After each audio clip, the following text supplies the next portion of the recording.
Good morning or good afternoon. It's Jeff Christian. It's slightly afternoon. It's about 12:15 on Tuesday, the 2nd of August here in New York. I'm going to talk to you. I had planned to talk about the fundamentals of gold, silver, and copper, and I will. But I think before I do that, I should talk a little bit about our economic outlook and certain aspects about it, and the short-term outlooks for gold and silver. And the reason is that the markets have moved sharply. You know, we had been saying for a long time we thought that the gold price could fall to 1680 or 1650. In the summer, it got down to 1678 on the 14th of July. It got over 1800 today. It got up to 1805 and has come off a little bit. Since then, it's about 1795 as I talk. Silver got down to $18.01. We didn't think it would get that low, but we did see weakness in the silver price. On the 14th of July, it got down to 1801. It got back up. It's been trading above $20, but it hasn't broken above 2060, which was sort of our target on the upside a week or two ago. And we haven't seen that. Silver's showing a particular amount of weakness, which is concerning. Before I go a little bit more specific on our price outlooks, talk about the nuanced economic outlook. We have been writing and saying for years that we thought there could be an economic recession in 2024, 2026. We still are saying that. We have been saying we had thought that economic activity would be weaker in 2022 than it had been in 2021. It has been. It's been a lot weaker than we thought. We saw what appears to be a recession. You know, we've seen the flash data estimate for the second quarter of negative 0.9% US GDP, real GDP. That'll be revised twice. It could be positive, but it probably won't be. So let's say that we had a recession in the first half of this year. Our expectation is that we muddle through for the next 18 months, the next 6 quarters, second half of this year and into 2023.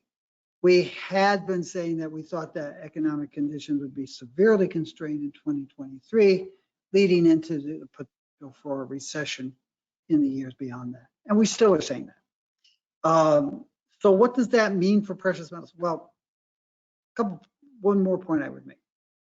It is highly unlikely that the Fed has caused the weakness in economic activity in the last 6 months, and that it would throw the world or the United States into a recession. The Fed can control monetary policy, interest rates, money supply. It can affect demand in that way. It can also affect supply in that way by raising the cost of doing business. Other factors contribute. Fiscal policy.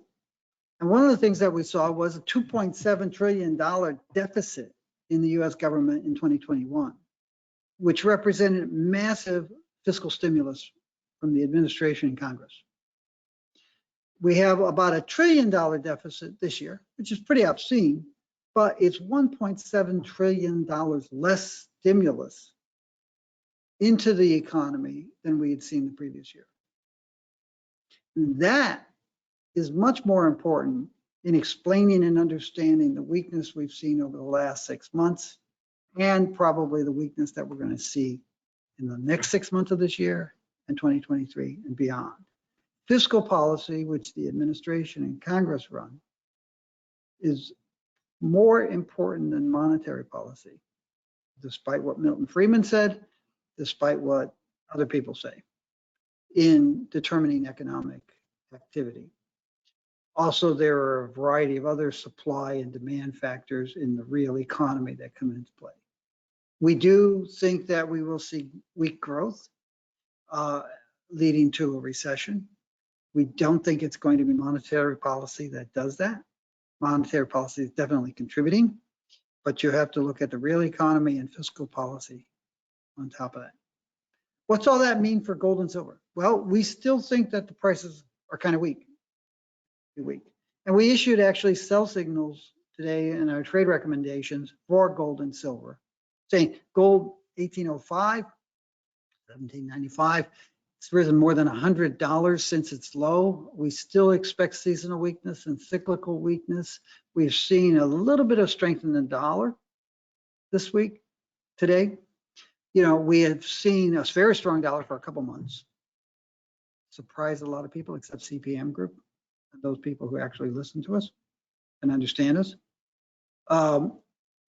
We saw some weakness in the dollar over the last week or so.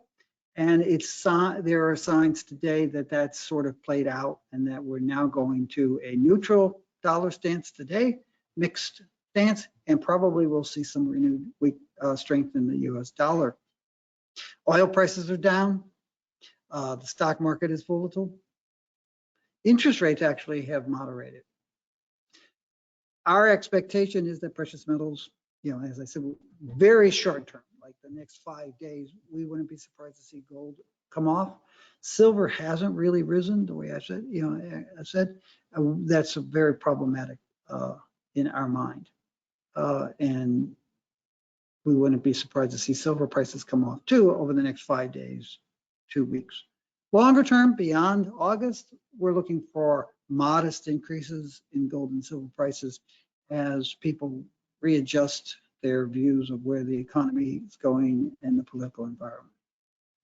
I want to talk about the fundamentals, and charts that I'm going to run through here are basically either from the Base Metals Advisory, which we issued yesterday, the July Base Metals Advisory monthly report, or the August Precious Metals Advisory, which will be released in this Thursday in 2 days. With the precious metals charts, some of them are from the July report and haven't been updated. Others have been updated. But let's run through these relatively quickly. And then I also, like I said, I want to talk about copper too. Gold investment demand is the key driver for precious metals, for gold prices. And we're seeing here, you know, that investment demand is running flat to modestly higher than it was last year. It's not as high as it was in 2020, but it's well over 20 million ounces.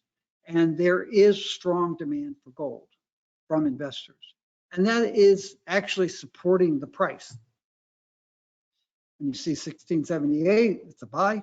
When you see 1880, maybe you're going to wait. Coin sales, US Mint actually publishes monthly data. Other mints don't.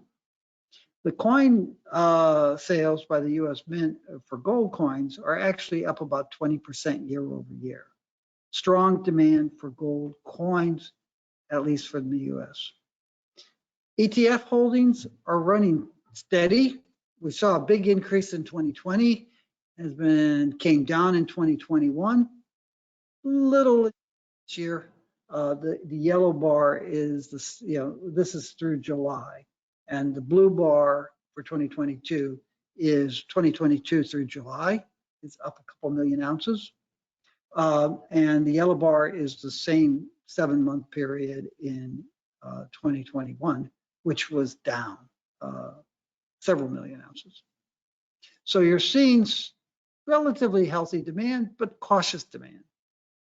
In the futures and options market, investors have lightened up on their gold futures and options positions. You can't really see it, but that net line actually fell sharply in the last week or two.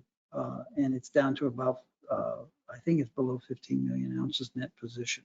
So investors have been relatively cautious in the futures markets, very short-term investors looking at these markets. And you've seen that across base metals and other precious metals. Investors have lightened up their positions. Central banks have been buying a lot less gold this year. They bought a lot of gold in 2020, 2019 when the price was down. When the price rose in 2020, they backed off. Last year, they bought a lot of gold, and they were sort of saying, hey, $1,800 looks like a good long-term price. This year, they're saying, well, let's see how low it goes before we buy. And a lot of other economic factors, monetary factors, and political factors, including the war, the Russian invasion of Ukraine, are causing central banks to be a little bit more cautious. And there's plenty of gold around to meet demand, which is helping to keep the price relatively moderate at record high quarterly and annual price levels. Turning to silver, silver investment demand is up. It's modest. It's not, that 150 million, 140, 150 million ounces that we saw that drove the price from $5 to $50 between 2005 and 2011. It's not the 200 or 300 million ounces that some people think it is, that it's never really been. If you do your math right, this is what you get. You saw a period of weaker demand, 50 million ounces and less for several years. It picked up in 2020, 2021, and it's modestly strong in 2022. It's strong enough to keep the price around $18. It's not strong enough to drive the price up to $30 or $50. That's really what you need to see stronger prices. Coin sales are off for the mint, the US Mint. Silver Eagle sales are off, partly because of supply issues and partly actually because of demand issues too. Silver, I'll back up here. In the 1980s, we left Goldman Sachs in 1986, but we had a 3-year leveraged buyout in which we continued to work as their outsourced commodities research department. And during the 1980s, Goldman Sachs helped a fellow sell his company, earned several $100 million from it. He passed away, and we were suggesting to his widow that she buy some silver. Someone else came to her and said, you should be buying silver coins. And she was thinking about allocating $50 million of her wealth into silver. So she came back to Goldman, CPM Group, as advising her through Goldman, and said, I want my $50 million of silver in coins. Now, this was 1986, which isn't even on this chart here. But, coin sales, the price of silver was about $5, $7. You're talking about 10 million ounces of silver coins, which actually were not being made. And we said, why? And she said, in case I need them to live.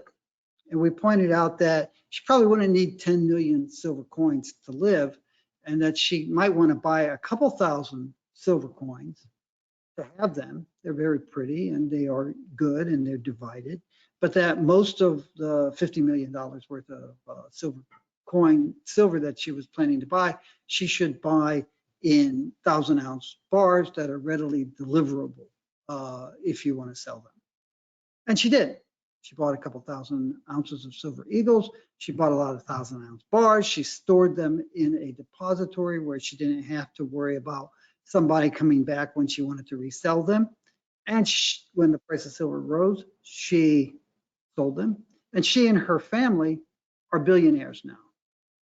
That's the way you manage silver investments. Unless you want to jerk your client around and try to jerk around the market. Silver investors are lightening up on their ETF holdings, not surprising. As we've talked about in the past, there has been some dissatisfaction with people who feel they've been sold a bill of goods and that they are disappointed that the price of silver is not $700 an ounce right now. If they wanted to buy a house with 5 bars. Investors also have reduced their long futures and options positions on the COMEX. As I said, they've actually done that across precious and base metals over the last period of time. And there's also more investors willing to go long than there were even 4 months ago. Silver inventories, unlike gold, have fallen sharply in London and in Shanghai. Metal's moving out of London and Shanghai, and it's going to a variety of diverse places. We won't tell you where we think it's headed right now. Copper. Copper prices rose sharply, partly out of economic recovery, but there was this meme or trope that the world was going to need tremendous amounts of copper as we move to electrification and electric vehicles. And at some point in the last few months, somebody said, you know what, electric vehicles are decades away, or years away at least, and probably 7 or 8 years or 10 years before it. And the idea that the price of copper should be, $10,000 per metric ton, because in 7 years, the world's going to need a lot more copper, maybe is kind of nonsensical. So we've seen a sell-off in copper. Probably the price is too low now. It was probably too high then, probably too low now. If you look at the copper market, this is kind of a crowded chart. You can see the price as that blue line. LME canceled warrants, the amount of copper that's actually flowing through the LME, kind of bumping along, not too high, it's not too low.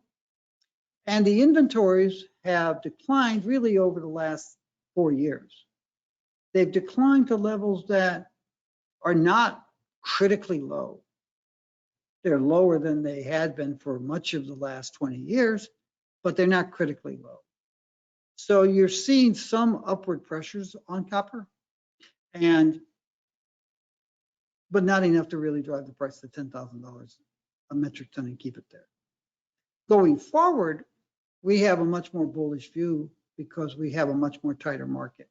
Not because of electric vehicles necessarily, but because of fabrication demand across the board. And here you can see the futures investors have been big time shorts on copper for years, and they have been sharply reducing their short position. I think that's about all I have. No, I'm wrong. A couple charts on China. Chinese imports, they're down from where they were in 2020, but they're still very high. And you can see, yes, China is a consistent net importer, and over the last 20 years, it has increased its copper imports. On the right-hand side, China's power grid investment. And that's very interesting because you can see 4 years of very low investment demand, changes in the amount of money being put into the power grid. And actually 3 of those 4 years were negative. They were investing less in building out the power grid. They have picked up in 2021 and they picked up further in 2022. But as we've talked about with the electric vehicles and electrification, power grids around the world, with the possible exception of Germany, off the top of our head, need a lot of investment to be stable enough to deliver the current electricity requirements and demands and wishes of consumers, let alone any additional demand that would come from electric vehicles. So it's not just the United States that has been neglecting its power grid modernization. That's it. We came out with our Platinum Yearbook last year. I didn't talk about Platinum Fundamentals here because we talked about it last week on the 26th. It's available on our website, and it's also you can watch the briefing, hour-and-a-half briefing on YouTube. We will be at the Silver Symposium. We're inviting everybody to join us there. We have a dynamite thing with an open forum, question and answer, and then an evening presentation with the evidence for and against silver market conspiracy theories. So be there. And you can go to our website, see old videos, read free reads, research reports, presentations we've given, and order our research. Take care, and we will try to take care of ourselves and those around us. And we will hopefully see you again on Friday.